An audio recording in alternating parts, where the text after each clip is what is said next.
Heavy bombardment of Hamas-controlled areas continues in the northern Gaza Strip.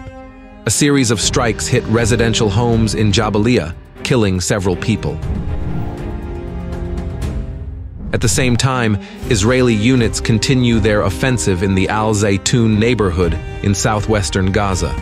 Palestinian forces organize ambushes and sorties, but they fail to stop the Israelis.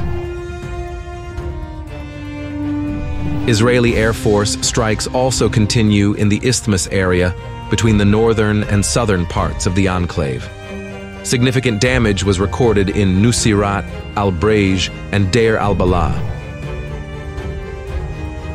Hamas militants still retain the ability to launch rockets at IDF military facilities along the border. However, practically each of the raids is without any significant damage to the Israeli side.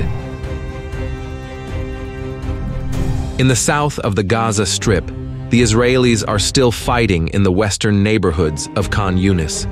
Despite the formal cessation of the operation at Nasser Hospital, the exchanges of fire near the medical complex continue unabated. Southeast Israeli forces continue their offensive in the central neighborhoods of the town of Abasan al-Kabira.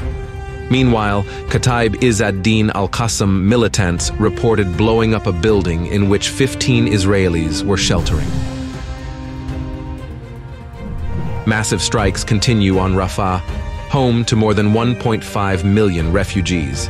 Meanwhile, in the city itself, hospitals are increasingly deteriorating and are no longer able to care for all those affected.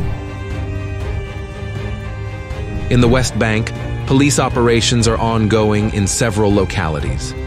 Some 50 people have been detained in recent days, most of them accused of being Hamas collaborators.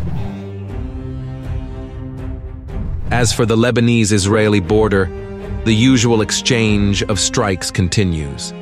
At the same time, the Israelis fired rockets at several rear settlements in southern Lebanon, including Al-Basariya and Jibshit. Nevertheless, there are no significant changes in the actions of Hezbollah militants.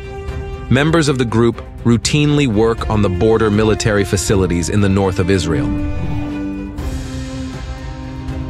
Pro-Iranian forces continue to show limited activity in the Middle East.